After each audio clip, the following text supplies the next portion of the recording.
오늘 은혜 받으실 하나님의 말씀은 신약 성경 누가복음 15장 11절로 32절까지의 말씀입니다. 신약 성경 121면에 있습니다. 누가복음 15장 11절로 32절까지 말씀 받들어 봉독합니다. 또 이르시되 어떤 사람에게 두 아들이 있는데 그 둘째가 아버지에게 말하되 아버지여 재산 중에서 내게 돌아올 분깃을 내게 주소서 하는지라. 아버지가 그 살림을 각각 나누어 주었더니 그 며칠이 안 되어 둘째 아들이 재물을 다 모아가지고 먼 나라에 가 거기서 호랑방탕하여 그 재산을 낭비하더니 다 없앤 후 그 나라에 크게 흉년이 들어 그가 비로소 궁핍한지라. 가서 그 나라 백성 중 한 사람에게 붙여 사니 그가 그를 들러 보내어 돼지를 치게 하였는데 그가 돼지 먹는 주염 열매로 배를 채우고자 하되 주는 자가 없는지라. 이에 스스로 돌이켜 이르되 내 아버지에게는 양식이 풍족한 품꾼이 얼마나 많은가. 나는 여기서 주려 죽는구나. 내가 일어나 아버지께로 가서 이르기를 아버지 내가 하늘과 아버지께 죄를 지었사오니 지금부터는 아버지의 아들이라 일컬음을 감당하지 못하겠나이다. 나를 품꾼의 가나로 보소서 하리라 하고 이에 일어나서 아버지께로 돌아가니라. 아직도 거리가 먼데 아버지가 그를 보고 측은히 여겨 달려가 목을 안고 입을 맞추니 아들이 이르되 아버지 내가 하늘과 아버지께 죄를 지었사오니 지금부터는 아버지의 아들이라 일컬음을 감당하지 못하겠나이다 하나 아버지는 종들에게 이르되 제일 좋은 옷을 내어다가 입히고 손에 가락지를 끼우고 발에 신을 신기라. 그리고 살찐 송아지를 끌어다가 잡으라. 우리가 먹고 즐기자.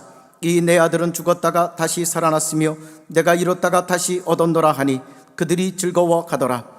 맏아들은 밭에 있다가 돌아와 집에 가까이 왔을 때 풍악과 춤추는 소리를 듣고 한 종을 불러 이 무슨 일인가 물은데 대답하되 당신의 동생이 돌아왔음에 당신의 아버지가 건강한 그를 다시 맞아 드리게 되므로 인하여 살찐 송아지를 잡았나이다 하니 그가 노하여 들어가고자 하지 아니하거늘 아버지가 나와서 권한대 아버지께 대답하여 이르되 내가 여러 해 아버지를 섬겨 명을 어김이 없거늘 내게는 염소 새끼라도 주어 나와 내 벗으로 즐기게 하신 일이 없더니 아버지의 살림을 청녀들과 함께 삼켜버린 이 아들이 돌아오매 이를 위하여 살찐 송아지를 잡으셨나이다. 아버지가 이르되 예 너는 항상 나와 함께 있으니 내 것이 다 내 것이로되 이 내 동생은 죽었다가 살아났으며 내가 잃었다가 얻었기로 우리가 즐거워하고 기뻐하는 것이 마땅하다 하니라. 아멘. 할렐루야. 저는 오늘 아버지의 마음에 맞춰져야 진짜 아들, 진짜 딸이 됩니다. 이런 제목으로 하나님 말씀을 나누고 기도하기 원합니다. 사랑하는 성도 여러분, 예수님 당시 유대 사회 속에는 극과 극을 이루는 두 부류가 공존했는데 한 그룹은 세리와 창녀로 대표되는 소위 죄인들의 그룹이었습니다. 세리, 창녀, 죄인들, 멸시를 받았죠. 이에 반해 유대 종교 대표자들인 바리새인과 서기관들은 자타가 공인하는 가장 경건한 사람들이었습니다. 누가복음 15장 시작 부분을 보면 바로 이 경건한 종교 지도자들이 예수님에 대해서 비난하던 상황과 내용이 다음과 같이 기록되어 있습니다. 모든 세리와 죄인들이 말씀을 들으려 가까이 나오니 예수께 나오니 바리새인과 서기관들이 수군거려 이르되 이 사람 즉 예수님이 죄인을 영접하고 음식을 같이 먹는다 하더라. 이런 판단, 이런 비난 앞에서 예수님은 이제 세 가지 비유의 말씀을 차례로 들려주시는데 그 첫 번째는 잃어버린 한 마리의 양을 찾아 나선 목자의 비유, 두 번째는 잃어버린 한 드라크마를 동전을 열심히 찾은 여인의 비유, 그리고 세 번째 가장 심오한 비유가 잃어버렸던 아들을 되찾고 심히 기뻐한 아버지의 비유입니다. 자, 한 아버지에게 아들이 둘이 있었습니다. 그런데 어느 날 난데없이 둘째 아들놈이 아버지에게 아주 무례한 요구를 하는데 이거는 뭐냐? 아버지, 왜? 아버지 재산 중에 내게 돌아올 목 어차피 내 분깃 있죠? 그거 당장 내게 건네주세요 라는 당돌한 요구입니다. 동서고금막론하고 아버지로부터 유산을 받는 것은 아버지가 돌아가실 때 이루어지는 일이죠. 유대사회의 관례에 의하면 정상적으로 재산을 상속받을 때 장자는 아버지 재산의 3분의 2, 두 몫을 받게 되고 차자 둘째는 3분의 1이 배당이 됩니다. 하지만 아버지 살아계시는 동안에 상속을 받게 된다면 그 할당량이 현저히 줄어들기 마련인데, 오늘 본문에 나오는 둘째 아들의 경우에는 아버지 재산의 한 9분의 1 정도를 상속받을 수 있는 걸로 추정해 볼 수가 있습니다. 그러면 왜 둘째 아들은 이렇게 무리하게 유산을 미리 배당해 달라고 요구하는 걸까요? 그냥 괜히 즉흥적으로 충동적으로 그랬다고 보기는 어렵고, 아마도 둘째의 마음속에는 아버지에 대해, 집에 대해 불만이 계속 쌓이다가 이렇게 된 것 같아요. 뭐야, 우리 아버지는 너무 고리타분하고 답답해. 왜 이리도 잔소리가 많냐? 내가 좋아하고 하고 싶은 걸 자꾸 나중에 해라, 아니면 안 된다, 제재만 가냐?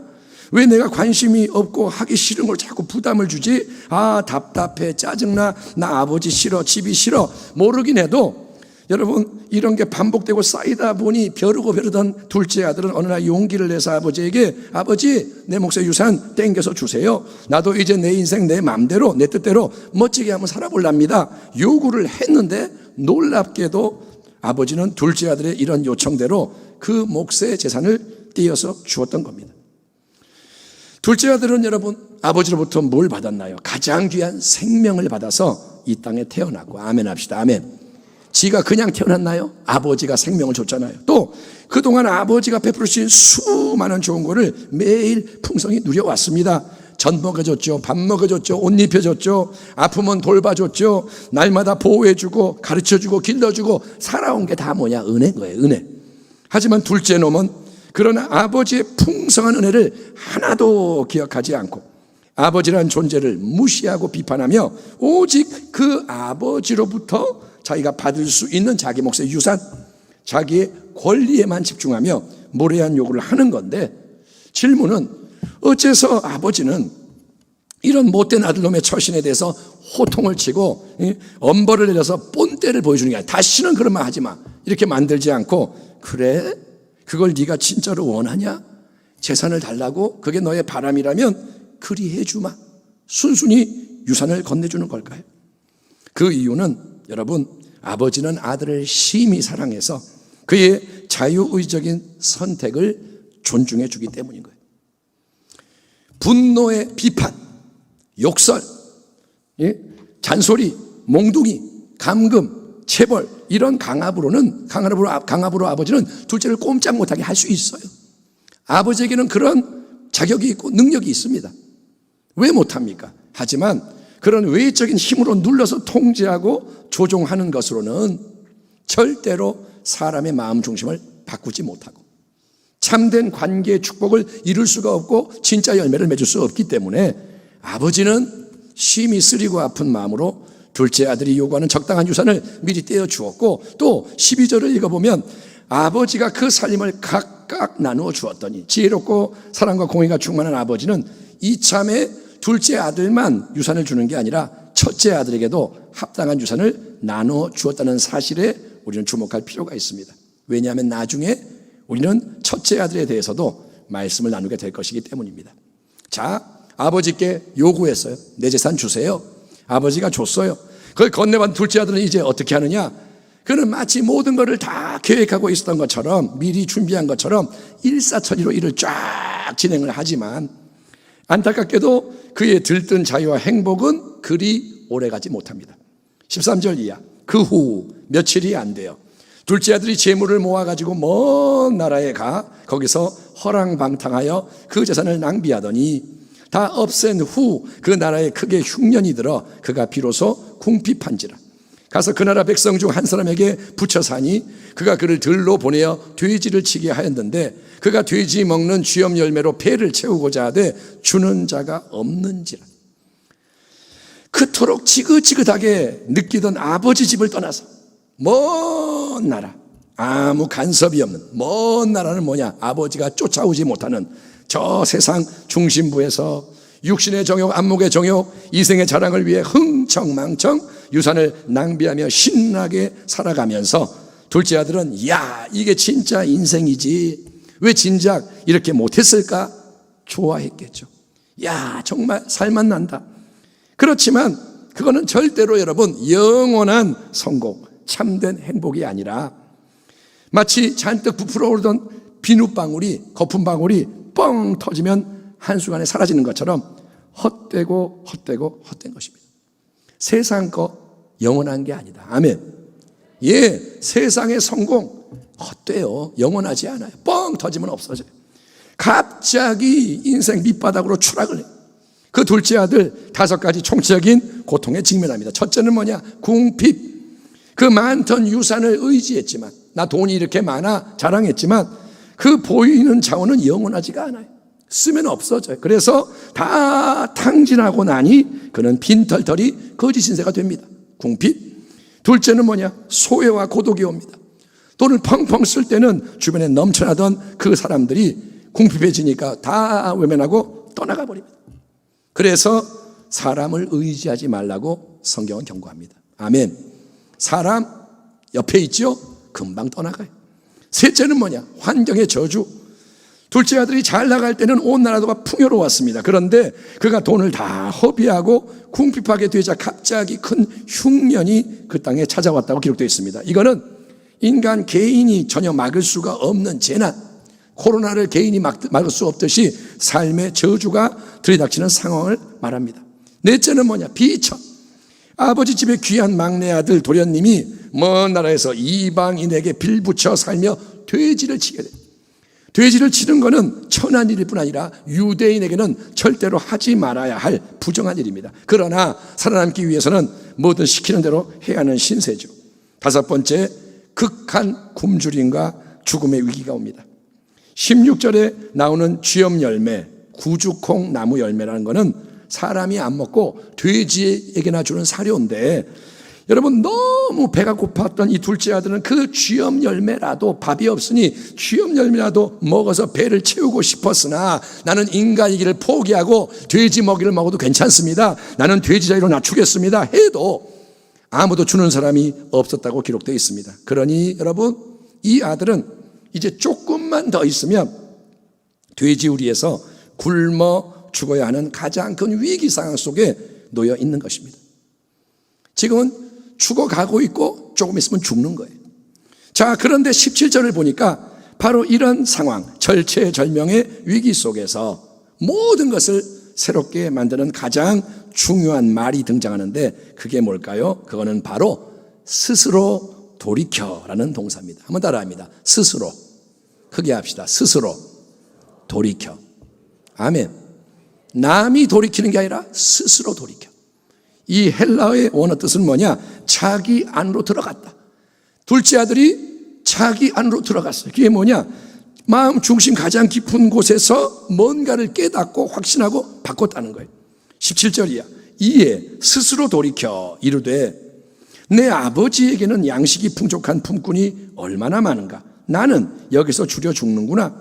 내가 일어나 아버지께 가서 이르기를 아버지, 내가 하늘과 아버지께 죄를 지었사오니 지금부터는 아버지의 아들이라 일컬음을 감당하지 못하겠나이다. 나를 품꾼의 하나로 보소서 하리라 하고 이에 일어나서 아버지께로 돌아가니라. 아멘 합시다. 아멘.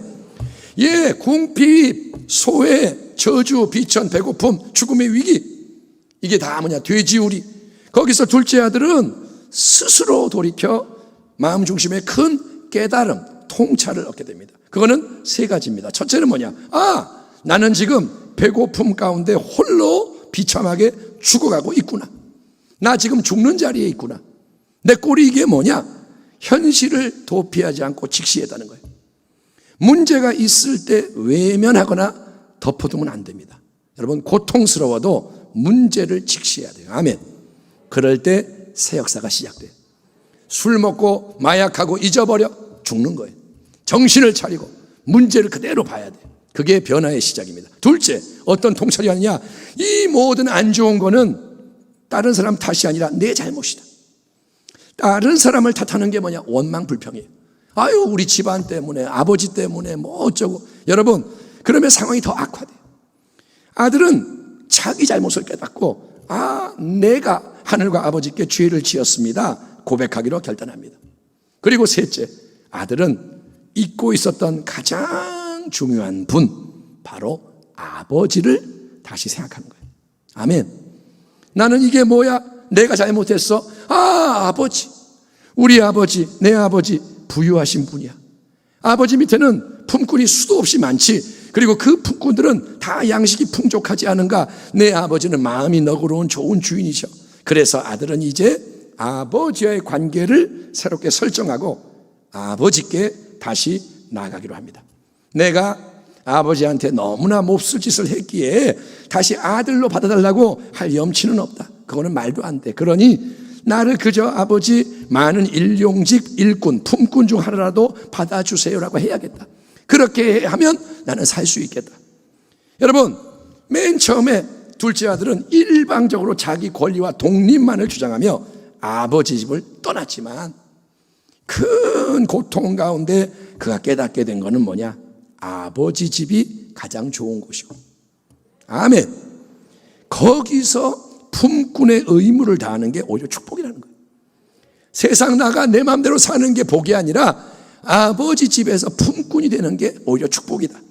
그래서 둘째 아들은 그가 떠나온 이 먼 길, 먼 나라니까 얼마나 멀어요. 그거 처음에 의기양양하게 신바람 나서 도망쳐왔던 그 먼 길을 이제 줄이고 지치고 상한 몸을 이끌며 한 걸음 한 걸음 되돌아서 집으로, 아버지 앞으로 나아갑니다. 먼 길을 간 만큼 돌아가야 되는 거예요. 아멘. 지혜를 얻기 바랍니다. 멀리 가면 멀리 돌아와야 돼. 처음에는 신나게 갔지만 나중에는 다 깨져가지고 겨우 돌아오는 거예요. 그런데 어쨌든 그렇게 겨우 고향 마을 근처에 이르렀을 때 둘째 아들에게는 상상하지도 못한 놀라운 일들이, 새 일들이 일어납니다. 20절이야. 이에 일어나서 아버지께로 돌아가니라. 아직도 거리가 먼데 아버지가 그를 보고 측은히 여겨 달려가 목을 안고 입을 맞추니 아들이 이르되 아버지, 내가 하늘과 아버지께 죄를 지었사오니 지금부터는 아버지의 아들이라 일컬음을 감당하지 못하겠나이다 하나 아버지는 종들에게 이르되 제일 좋은 옷을 내어다가 입히고 손에 가락지를 끼우고 발에 신을 신기라. 그리고 살찐 송아지를 끌어다가 잡으라. 우리가 먹고 즐기자. 이 내 아들은 죽었다가 다시 살아났으며 내가 잃었다가 다시 얻었노라 하니 그들이 즐거워하더라. 아멘. 아멘 합시다. 아멘. 참으로 감격스러운, 감동스러운 장면인 거예요. 둘째 아들이 쇠약한 몸을 이끌고 동네 어귀에 겨우 도착했을 때 여러분, 거기에는 그의 아버지가 기다리고 계셨어요. 아멘. 여러분, 이날 아들이 돌아올 걸 알고 마중 나온 걸까요? 아버지, 나 몇 시에 도착하니까 기다리고 있어요. 이렇게 했나요? 아니요. 아버지는 그냥 매일 그 자리에서 막내를 기다리고 계셨다는 거예요. 아멘. 아들은 아버지를 떠났습니다. 몸이 떠났고 마음도 떠났고 아버지 생각을 안 했지만 아버지는 항상 그 아들을 생각하며 그리워하고 계셨고, 그렇기 때문에 아버지와 아들의 관계가 끊어지지 않고 연결되어 있었다는 거예요. 이게 뭐냐? 사랑이요? 은혜인 줄 믿습니다. 아멘. 아유, 나간 놈 그냥 죽으라 그래. 그러면 다 끝나는데 아버지는 안 놓고 있는 거예요. 붙잡고 있는 거예요. 둘째, 거리가 아직도 멀어요. 그런데 아버지가 먼저 아들을 알아보는 거예요. 왜? 관심이 온통 아들에게 집중되어 있었기 때문에. 아들은 고생을 너무 많이 해서 몰골이 말이 아니었겠죠. 전혀 딴 사람이 되었을 거고 아직도 멀리 있어요. 누군지 모를 거예요. 그러나 아버지의 눈은 사랑의 눈이기 때문에, 아버지는 사랑의 렌즈를 꼈기 때문에 그 아들을, 둘째를 먼저 알아보는 거예요. 사랑이 있기를 축원합니다. 그러면 다른 게 보이기 시작하는 거예요. 사랑의 렌즈를 끼면 안 보이던 게 보인다 이거예요. 아멘. 그리고 셋째, 아버지는 아들을 측은히 여겨. 아들을 보자마자 측은히 여겨. 원어 표현은 뭐냐? 내장이 일렁거릴 정도로 마음이 아파 견딜 수 없는 애끓음이 일어났다는 거예요. 주체할 수 없는 긍휼, 속이 뒤집어지는, 뭔가가 막 꿈틀대는 이 힘에 의해서 아버지가 움직여. 그래서 아버지는 넷째 아들에게로 달려갑니다. 고대 사회에서 어른들은 뛰지 않습니다. 점잖지 못한 행동이죠. 그러나 늙은 아버지는 마음이 지금 동하고 발은 사랑의 발, 체면 따지지 않고 달려갑니다. 다섯째, 아버지의 팔은 사랑의 팔. 그 팔로 아들의 목을 감싸 안습니다. 환대와 용납. 그리고 여섯째, 아버지는 아들에게 거듭해서 입을 맞추는 거예요. 한 번 쪽이 아니라 쪽쪽쪽쪽쪽 입을 맞추는 거예요. 가장 친밀한 애정의 표현이죠. 자, 이 모든 아버지의 예기치 못한 행동, 자기에게 쏟아 부어지는 이 사랑에 아들은 너무나도 당황했고 송구스러웠겠죠. 그래서 그는 준비한 연습한 말을 아뢰기 시작합니다. 아버지, 이러지 마세요. 제가 하늘과 아버지께 죄를 지었습니다. 저는 아버지 아들이라 불릴 만한 자격이 없는 놈입니다. 그래서 그 다음에 하려고 했던 말이 뭐냐? 그러니 저를 품꾼의 하나로 받아주셔서 먹고 살게만 해주세요. 그게 제가 바랄 수 있는 최상의 관계입니다. 이 말을 하고 싶은데, 근데 이 마지막 말이 나오기도 전에 아버지는 즉시 종들에게 명령을 내립니다. 여봐라, 제일 좋은 옷을 내다가 다 이놈 입혀라.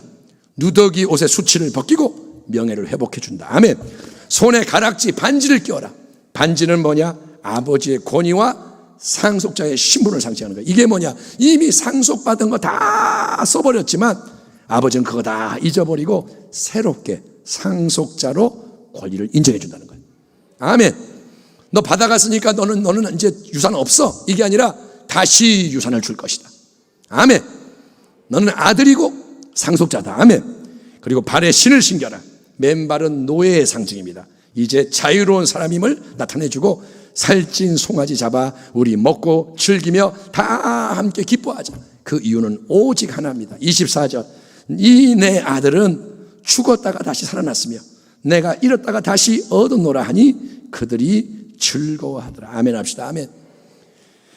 아버지는 전혀 안중에 없었고 자기 권리만을 주장하며 아버지 없는 먼 나라의 세상 행복을 위해서 매정하게 떠나갔던 이 둘째 아들이 다시 집으로 돌아와서 오직 아버지 은혜로 아들의 자리에서 회복이 되는 것은 겉으로만 보면 처음과 달라진 게 아무것도 없고 똑같은 자리로 돌아온 것 같이 보입니다. 집 나갔던 놈이 돌아왔네. 다시 옛날의 옷을 입었네. 그러니까 중간에 이거를 생략하고 결과만 보면 나갔다가 돌아왔네. 똑같은 거예요. 그러나 여러분, 이제 둘째 아들은 이전의 아들이 아니라 새로운 마음을 가진 진짜 아들이 된 거예요. 이제 진짜 아들이 된 거예요. 왜냐? 이 아들은 이제야 비로소 아버지가 진정으로 어떤 분이시며 그분의 마음이 얼마나 깊은 사랑으로 충만한지를 체험으로 알게 되었기 때문인 겁니다. 아멘. 아버지 나를 낳아줬으니까 아버지지. 그러니까 법적으로 신분이 아들이니까 내가 아들이지. 여러분, 껍데기와 형식으로만 아들이었던 이기적인 이 아들은 탕자인 자신을 맞아주시는 아버지를 새롭게 만남으로써 이제는 아버지의 깊은 사랑과 긍휼에 감격해서 자기도 아버지를 진정으로 사랑하고 아버지를 절대로 이제 떠나지 않으며 오직 아버지의 기쁨과 행복을 위해. 아멘. 그전까지는 내 만족과 기쁨을 위해 살았으나 이제는 아버지를 기쁘게 하기 위해 남은 평생 충성하기 원하는 참된 아들로 변화가 된 것이고. 아멘. 예, 이 귀한 새 역사를 이루기 위해서 아버지는 그 모든 것을 그렇게 참으시고 기다려주시고 돌아오는 아들을 큰 기쁨으로 맞아주시던 것입니다. 사랑하는 성도 여러분, 혹시 오늘 여러분 중에 둘째 아들이 품었던 마음의 어떤 면들을 느끼고 계시는 분이 있습니까? 그게 뭐냐? 하나님 아버지 관계가 왠지 고리타분해. 아버지 답답해. 교회가 답답해. 세상이 더 좋아 보여. 나도 좀 나가고 싶어. 자기 실현을 위해 눈에 보이는 만족, 성공, 행복을 위해 먼 나라를 한번 떠나고 싶은 거예요. 교회 안에 말고 세상이 좋아 보여. 떠나고 싶다. 또 실제로 이제 그 속에 들어가서 너무 재미있게 지내는 분이 계십니까? 세상 나가보니까 재밌네. 내가 교회에서 예배드리지만 이제는 세상에서 활동하니까 훨씬 좋다. 그런 분 계시나요? 아니면 그렇게 재미있게 살다가 세상 속에서 큰 궁핍과 고난을 직면했거나 아니면 돼지 우리 같은 가장 비참한 상황에 이제 빠져서 더 이상 어찌할 수가 없고 이대로라면 망하고 죽을 수밖에 없는 자리에 있다고 느껴지는 분이 계십니까? 그렇다면 오늘 하나님은 이 예배를 통해서 바로 당신을 다시 아버지의 품으로 부르고 계시는 거예요. 하나님이 지금 뭐라고 말씀하시느냐? 이 말씀을 통해 아들아, 딸아, 돌아와라. 돌아와라. 아멘. 분명히 여러분 직접 고생을 해봐야 체험으로 배우는 게 있고 진짜로 마음 중심이 바뀌기 위해서는 둘째 아들이 걸어간 길에 어떤 부분이 내게 필요해서 허락될 수 있습니다. 나도 경험을 해봐야 깨닫는 게 있다 이거예요. 그렇지만 신앙의 지혜는 많이 고생하지 않고 최대한 빨리 진리를 깨닫고 순종하는 거예요. 아멘 합시다. 아멘. 매를 다 맞은 다음에 깨닫지 말고, 고생 많이 한 다음에 그때 돌아오지 말고 최대한 빨리. 아멘. 여러분, 이런 거 있잖아요. 애가 너 혼난다 그랬을 때 잘못했어요 그럼 매 안 맞아요. 버티고 막 하다가 나중에 죽게 돼가지고 아이고 항복, 그러지 말고 알아서 깨달으라는 거예요. 아멘. 애초에 아버지를 떠나지 않는 게 최고예요. 아멘. 세상이 좋아 보이죠? 가봤자 별거 없어요. 결국은 돌아오게 돼 있어요. 안 그러면 죽어요. 그러니까 안 떠나는 게 제일 좋은 거고, 집을 떠났더라도 너무 멀리 가지 말고 최대한 빨리 다시 아버지를 생각하고, 아멘. 아버지 귀한 사랑의 마음 앞으로 돌아오기를 우리 아버지는 간절히 원하시는 것입니다. 하나님 아버지의 마음은 어떤 마음이냐? 이기적인 우리들의 무례한 요구를 참고 배려해 주시는 마음. 내 유산 주세요. 아버지는 허락해 주세요. 이기적인 우리들을 배려하세요. 그리고 아버지를 매몰차게 떠난 아들, 딸이라도 절대로 잊지 않고 항상 기다려 주시며 언제든지 멸망하기 전에만 깨닫고 돌아오기만 한다면 그동안 지은 모든 죄와 허물, 변해버린 몰골, 꼬라지 불구하고 열렬히 환대하시며 모든 걸 회복시켜주는 사랑을 쏟아부으며 기뻐하시는 분이 아버지인 줄 믿습니다. 그게 우리의 아버지인 거예요. 아멘. 그 영원한 아버지의 마음이 바로 이 시간에도 저와 여러분을 향해 예수님의 십자가를 통해 두 팔 벌리고 기다리고 있음을 믿으시기 바랍니다. 우리가 아직 죄인 되었을 때 하나님께서, 그리스도께서 우리를 위해 죽으심으로 하나님께서 우리에 대한 자기의 사랑을 확증하셨느니라. 십자가가 뭡니까? 두 팔을 벌린 사랑인 거예요. 아멘. 아버지의 사랑이 당신 앞에 있습니다. 그 앞에 염치, 체면, 포장, 변명, 허울 필요 없어요. 아우 내가 염치가 있지, 내가 좀 더 깨끗해지면 돌아올게요. 당신 그럼 못 돌아와요. 필요 없습니다. 그냥 진심으로 고백하면 되는 거예요. 아버지, 내가 다시 여기 있습니다. 나 받아주세요. 나를 여전히 사랑하심을 알게 하시니 감사합니다. 다시 아버지 품에 안기겠습니다. 아멘. 안기니까 참 좋아요. 이제 다시는 안 떠날게요. 저는 영원히 아버지 아들 딸로 남고 싶습니다. 아버지와 항상 함께하는 것, 그리고 아버지를 더 깊이 알아가는 것, 그것이 저의 가장 큰 소원입니다. 이 복된 고백을 아버지는 가장 기뻐하시는 거예요. 그게 진짜 아들이 되는 거예요. 아멘. 그래서 죄인이 돌아올 때마다 성대한 잔치를 베푸시는 분이 아버지십니다. 아버지의 마음, 아버지의 사랑, 거기에 맞춰져서 진정으로 감격하고 행복해하는 잔치에서 역사가 오늘 이 자리에, 아멘, 당신을 위해 베풀어지기를 축원합니다. 아멘. 자, 이처럼 먼 나라로 떠나갔다가 다시 아버지께로 자원해서 돌아온 둘째 아들은 세리와 창녀 같은 죄인들, 또 유대인이 아닌 수많은 이방인들이 하나님의 사랑으로 아무 공로 없이 구원받고 회복되는 하나님 나라의 은혜 역사를 보여주는 것인데, 우리 예수님은 비유 속에서 이제 하나님 아버지의 마음을 똑같이 새롭게 경험해야 하는 첫째 아들, 즉 경건을, 자기의 경건을 자랑하는 바리새인과 서기관 같은 종교인들에게도 주목을 하십니다. 자, 보세요. 말썽꾸러기 둘째, 집 나간 그 아들, 그놈과는 달리 첫째 아들은 외적으로 볼 때 무례하게 군 적이 없고 탈선한 적이 없는 모범생이에요. 첫째 아들 늘 아버지 곁에 있고, 늘 아버지 옆에 있고, 말씀 듣고 충성하고 아주 착한 아들, 자랑스러운 아들. 그런데 이 아들이, 착하다고 생각했던 아들이 폭발하게 되고 그동안 속에 감추고 있었던 모든 것이 드러나게 됩니다. 25절, 맏아들은 밭에 있다가 돌아와 집에 가까이 왔을 때에 풍악과 춤추는 소리를 듣고 한 종을 불러 이 무슨 일인가 물은데 대답하되 당신의 동생이 돌아왔음에 당신의 아버지가 건강한 그를 다시 맞아들이게 됨으로 인하여 살찐 송아지를 잡았나이다 하니 그가 노하여 화가 나서 들어가지 아니하거늘 아버지가 나와서 권한대 아버지께 대답하여 이르되 내가 여러 해 아버지를 섬겨 명을 어김이 없거늘 내게는 염소 새끼라도 주어 나와 내 벗으로 즐기게 하신 일이 없더니 아버지의 살림을 창녀들과 함께 삼켜버린 이 아들이 돌아오매 이를 위하여 살찐 송아지를 잡으셨나이다.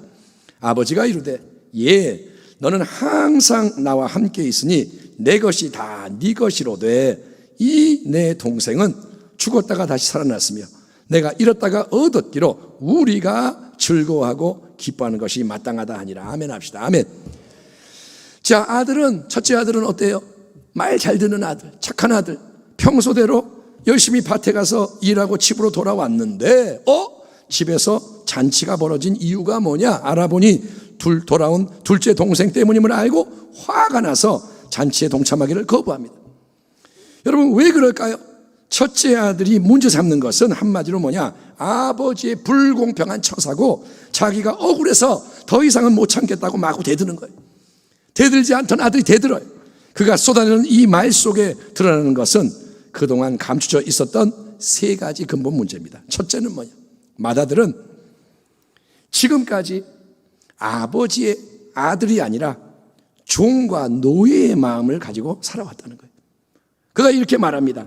내가 여러 해 오랫동안 아버지를 섬겨 시키는 대로 다 하지 않았습니까? 아버지 명령하면 다 하지 않았습니까? 그러니까 그가 생각하는 아버지는 어떤 분이야? 항상 섬김을 요구하고 명령만 내리는 부담스러운 분이라는 거예요. 아버지가 뭐라 그러냐면 이거 해라 저거 해라 계속 시킨다. 여러분, 만약에 이 맏아들에게 아버지를 향한 애정이 조금이라도 있었더라면, 인격적인 관계가 있었다면 아버지가 시키기 전에 아버지의 마음을 헤아림으로 자원해서 기쁨으로 일했을 거예요. 아멘. 꼭 말을 해야 하는 게 아니라 아버지가 지금 뭐 원하실까? 이거 해야겠다. 이렇게 했을 거예요. 기쁨으로. 그런데 그런 아들의 마음이 없었기 때문에 껍데기만 아들이었을 뿐 종처럼 생각하는 이 첫째는 아버지의 모든 말씀이 뭐냐? 듣기 싫고 하기 싫지만 어쩔 수 없이 해야 하는 의무상으로 전락해버리는 거예요. 아버지가 말하는 건 의무인 거예요. 이것도 해라 저것도 해라, 의무. 여러분, 신앙생활 속에서 모든 게 의무, 일이 되어버리면 괴롭습니다. 말씀 암송하래, 묵상하래, 기도 또 기도하래, 예배 맨날 예배, 봉사 이것도 저것, 전도, 친교, 양육. 여러분, 아들의 마음을 가지고 아버지 기쁘게 하기 위해서 하면 모든 게 행복한 거예요. 말씀, 아버지의 말씀 알고 싶어요. 기도, 아버지와의 대화 더 나누고 싶어요. 그러면 기쁨이 되는 거예요. 그런데 의무, 기도해래. 몇 분 남았냐? 기쁨이 없어요. 여러분, 그러면 반드시 종의 마음으로 하면 시험에 들고 넘어지게 됩니다. 하다가 지치게 되고 짜증나고 넘어지게 돼요. 둘째는 뭐냐? 지금까지 맏아들은 아버지의 풍성한 은혜에 대해서 완전히 오해하며 미흡한 처우에 대해서 불만을 품고 있었다는 겁니다. 맏아들의 항변이 이어집니다. 내가 아버지를 오랫동안 섬기며 시키는 대로 다 했잖아요. 그런데 내게는 친구들과 나눠 먹으라고 염소 새끼 한 마리조차 주신 적이 없습니다. 아버지 염소 새끼 주신 적이 있어요, 없어요? 근데 둘째 놈이 돌아왔다고 이렇게 송아지 잡아서 성대한 잔치를 베푸십니까? 이게 뭡니까? 그러니까 첫째 아들의 불만은 그동안 아버지가 자기에게 너무 쪼잔하고 인색하게 굴었다는 거예요. 아버지는 일만 무지무지 시키고 적절한 보상을 해주지 않아서 항상 섭섭했어요. 항상 기분 나빴어요. 아버지 너무 하셨어요. 그러나 여러분, 이거는 큰 오해요, 무지인 거예요. 기억하시잖아요. 맨 처음에 아버지는 이미 유산을 두 아들에게 상속을 했습니다. 유산을 요구한 둘째에게만이 아니고 첫째에게도 이미 합당한 유산을 이미 줬는데 그거를 맏아들이 진지하게 받지 않았다는 거예요. 아들아, 네 몫의 유산이야? 알았어요. 그리고 그걸 안 믿었다는 거예요. 또 아버지의 은혜로운 마음 31절에도 거듭 표현됩니다. 아버지가 이르되 너는 항상 나와 함께 있으니 내 것이 다 네 것이로되. 따라합니다. 아버지의 것은 아들의 것이다. 아멘. 아버지는 늘 함께하는 이 아들을 진정으로 사랑했기에 이미 자신의 모든 것을 넘겨 좋은 걸 줬다는 거예요. 내 거는 네 거야. 너는 내 아들이야. 그러므로 아들이 했어야 할 일은 뭐냐? 아버지의 좋은 것을 기쁨으로 누리며 행복해하면 되었던 거예요. 필요하면 뭐라 그러냐? 아버지, 오늘 친구들하고 염소 한 마리 잡아먹을게요. 그럼 아버지가 그러죠. 송아지 잡아. 아버지, 이거 할게요. 그래, 해. 아버지가 그랬겠죠. 그러면 먹으면 감사합니다 하면 되는데, 그러나 그 사실을 몰랐던 마다들은 염소 새끼 한 마리 안 준다고 불평하고 허덕이는 쪼잔한 인생이 되고 말았던 거예요. 은혜를 깨닫지 못하면 그렇게 말라 비틀어집니다. 셋째, 마다들은 잃어버린 둘째 아들도 조건 없이 용납하는 아버지의 깊은 참사랑을 몰랐기에 자기 기준에 안 맞는 동생을 비판하며 정죄하며 미워하는 거예요. 첫째 아들이 아버지에게 하는 마지막 말이 이거잖아요. 어떻게 아버지는 유산을 창녀들과 허비하고 돌아온 저 몹쓸 놈을 위해 살찐 송아지 잡아 잔치를 베풀 수 있습니까? 저 놈은 그럴 가치가 없고 버림받아야 마땅합니다. 우리 가문의 수치입니다. 저는 놈은 잘라버려야 됩니다. 그러나 아버지는 둘째를 향해 품고 계신 긍휼과 동일한 긍휼을 가지고 맏아들을 향해 이렇게 말씀하십니다. 32절, 이 네 동생은 죽었다가 살아났으며 내가 잃었다가 얻었기로 우리가 즐거워하고 기뻐하는 것이 마땅하다 하니라. 아멘. 아멘 합시다. 아멘. 아버지는 여러분 여러모로 힘들어요. 종의 의무감, 오해로 불평하며 교만함과 무정함 때문에 비판하는 이 첫째 아들, 항상 몸은 아버지 옆에 있었고 껍데기로는 아버지 말씀을 잘 따라 하는 것 같았지만, 좋은 놈 같이 보였지만 보이지 않는 어둠의 올무에 매여서 불행한 삶을 살고 있던 첫째 아들의 이 마음을 아버지는 이 시간 사랑으로 어루만지시는 거예요. 아멘. 둘째만 안아주고 옷 입혀주는 게 아니라 첫째 아들도 마음을 지금 만지면서 아버지는 뭐라 하냐, 얘야, 너와 나는 따로따로가 아니고 이제 우리로서 하나가 돼야 한다. 아멘. 너는 나의 마음에, 네 마음의 주파수와 초점을 맞추고 함께 참된 행복을 나와 누리자. 자, 같이 잔치자리로 나아가자. 기쁨의 자리로 나아가자. 망하고 죽었어야 할 둘째는 너의 하나밖에 없는 동생이지 않니? 그 아이가 돌아온 것을 기뻐하는 나의 기쁨, 이 아버지의 기쁨을 너도 배움으로써 너도 이제 나의 진정한 아들이 되라. 나를 기쁘게 하는 아들이 되라. 많은 영혼이 구원받는 것을 간절히 원하는 하나님 아버지의 마음을 너도 품고 이 세상 속에서 나와 함께 영원한 열매를 맺는 자가 되어라. 이게 또한 하나님이 우리에게 주시는 사랑의 메시지입니다. 아멘. 말씀을 마치겠습니다. 첫째 아들과 둘째 아들은 다 아들이긴 했지만 둘 다 아버지의 마음을 몰라서 불행했습니다. 떠나간 놈도 불행했고 옆에 있는 놈도 불행했어요. 하나는 아버지 떠나 방황하다가 멸망 직전에 돌아와서 새롭게 아버지 사랑의 품에 안겼습니다. 또 다른 이 아들은 늘 아버지 곁에 있었음에도 불구하고 종처럼 노예처럼 분투하며 자기처럼 하는 둘째를 경멸하고 아버지 원망하다가 이제 사랑의 권면을 받는 겁니다. 좋으신 하나님 아버지는, 성도 여러분, 우리가 지금 말씀을 전하는 저나 듣는 여러분이나 어떤 모습으로 어떤 상황 속에 있든지 우리 한 사람 한 사람을 새롭게 참된 아들과 딸의 관계로 부르시는 거예요. 지금 하나님은 우리에게 말씀하시는 거예요. 사랑하는 아들아, 딸아, 가까이 와라. 내 마음으로 돌아와라. 아멘. 하나님을 가장 기쁘게 하는 아들이 있습니다. 영원한 독생자 예수님이신 거예요. 그 예수님이 우리의 주님이고 예수님이 우리의 맏형과 맏오빠고 우리의 친구입니다.